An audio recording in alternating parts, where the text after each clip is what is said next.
vamos mais uma vez compartilharmos a reflexão do Evangelho que acabamos de ouvir agora há pouco. O texto de hoje é um texto tirado do Evangelho de Marcos, onde Marcos escreve à sua comunidade o que Jesus disse nessa passagem para deixar um ensinamento. No texto de hoje, existe dois grupos, segundo o que acabamos de ler, dois grupos, o grupo de Herodes, que fazia parte daqueles que apoiavam e defendiam Herodes, e o grupo dos fariseus, aqueles que apoiavam e defendiam o que pensavam os fariseus. Sua ideologia, seu modo de ver o mundo, a relação com a fé, a religião e a sociedade. Também o grupo de Herodes não eram diferente. Eles também tinham seus pensamentos, a sua ideologia e pensavam o mundo da forma de acordo com a concepção que eles tinham, de poder, de dominação, de exploração, de autoritarismo, porque o Império Romano foi nada menos do que um sistema autoritário, ditatorial. E o texto de hoje, repetindo de novo, ele é mais do que atual para nós, se nós olharmos para o texto e olharmos para a nossa realidade de sociedade, de mundo, o qual nós estamos vivendo, ele tem muito a nos dizer. E Jesus, ele é indagado por representantes dos fariseus e por representantes de Herodes sobre a questão de pagar ou não o imposto. E Jesus sabia que aquela pergunta poderia ser uma cilada. E ele, muito esperto, como sempre,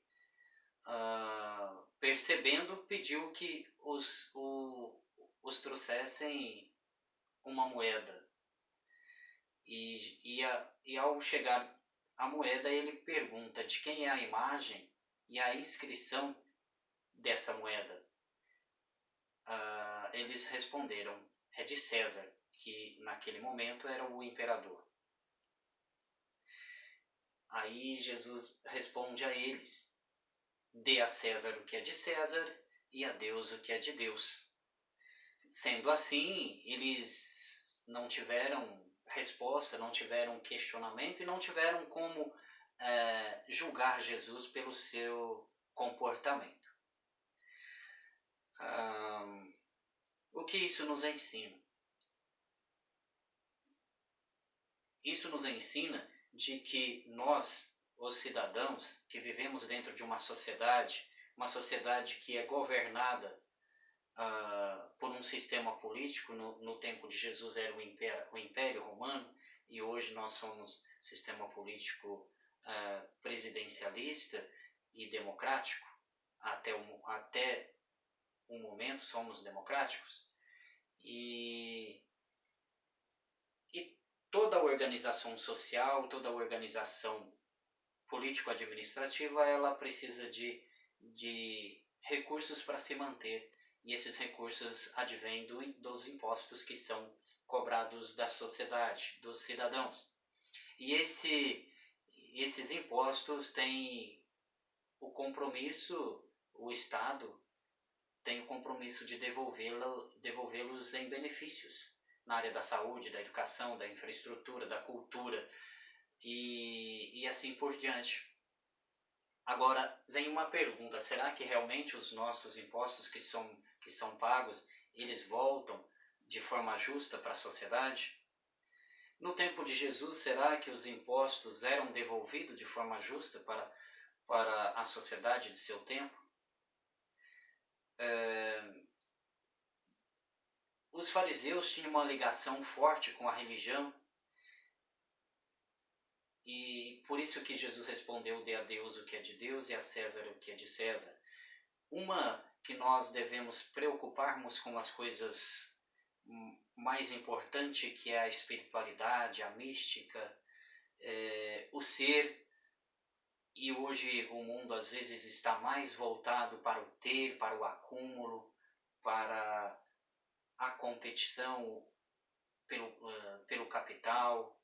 E isso traz tantas desordens, tantas mazelas, tantas desigualdades no mundo, tantas guerras por interesses voltado ao sistema financeiro, voltado ao capital, ao lucro. Nós estamos presenciando concretamente isso no mundo e em especial em nosso país. E quem sofre mais essas consequências são aqueles e aquelas mais pobres, mais humildes, que vivem em situação vulneráveis. O que fazermos como cristãos? Lutarmos ou ficarmos de braços cruzados? Profetizarmos e ser perseverante como os discípulos foram? Ou ficarmos calados? Ou omitirmos? Então, como cristãos, assim como os discípulos, lutaram, travaram o combater o bom combate na busca do anúncio da boa nova, da justiça, do amor, da fraternidade. O que nós devemos fazer? Qual será a nossa atitude? Qual será o nosso comportamento? Nós temos aí uma realidade, uma situação caótica, onde muitas vidas estão sendo ceifadas por uma crise sanitária e, consequentemente, uma crise econômica. E o que fazermos diante disso? Lutarmos em defesa da justiça, da liberdade, da igualdade, de direitos iguais a todos, ou cruzamos os braços? Se cruzarmos os braços, somos cristãos verdadeiros e estamos correspondendo com aquilo que Jesus nos pediu, assim como pediu aos discípulos? Fica essa reflexão, essas indagações para ressoar em nosso coração na noite de hoje. Louvado seja nosso Senhor Jesus Cristo. Para sempre seja louvado.